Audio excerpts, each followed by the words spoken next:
పంచాయతీకి ఇవ్వాలి కదా, చేయలా. దాంతో దొరికిపోయారు అక్కడ. దాని మూలంగా అందుకని ఇక సీన్ అర్థమైపోయింది. ఇప్పటికే దాదాపుగా నాకు తెలిసి ఓ 15-20 సార్లు చెప్పింది హైకోర్టు. చివరికి వీళ్ళు ఎట్లా అయిందంటే పట్టించుకోవాలా.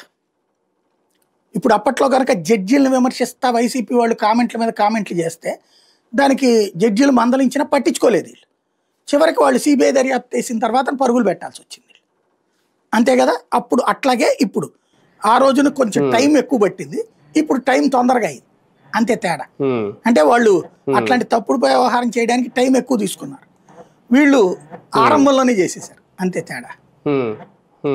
సార్, ఇందులో పోలీసుల తీరును కూడా తప్పుపడుతుంది కోర్టు. అయితే ఇక్కడ పోలీసుల మీద ఉన్న ఒత్తిడి చూడాలా, లేదంటే పోలీసులు కూడా కొన్ని సందర్భాల్లో అత్యుత్సాహం ఏమైనా ప్రదర్శిస్తున్నారా ఒత్తిడి వల్ల, లేదంటే ప్రభుత్వం పైనుంచి ఆదేశాల వల్ల?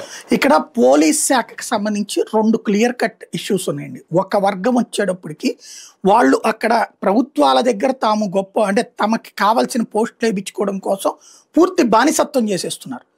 వాళ్ళ వలన వచ్చేటటువంటి సమస్యలు ఎట్లాంటి. రెండో వర్గం వచ్చేటప్పటికి ప్రభుత్వం చెప్పినప్పుడు తప్పదు కాబట్టి చేస్తున్నారు. వాళ్ళు ఏమి మనస్ఫూర్తి కక్షలేం పెట్టుకోవట్లా. ఒక వర్గం ఏంటంటే కార్యకర్తలాగా బిహేవ్ చేస్తున్నారు, కట్టర్ కార్యకర్తలాగా. మిగతా వర్గం ఏంటంటే నా డ్యూటీ ఇది, వాళ్ళు ఏమిస్తాం తప్పు కానీ తప్పట్లేదు అని చేస్తున్నారు.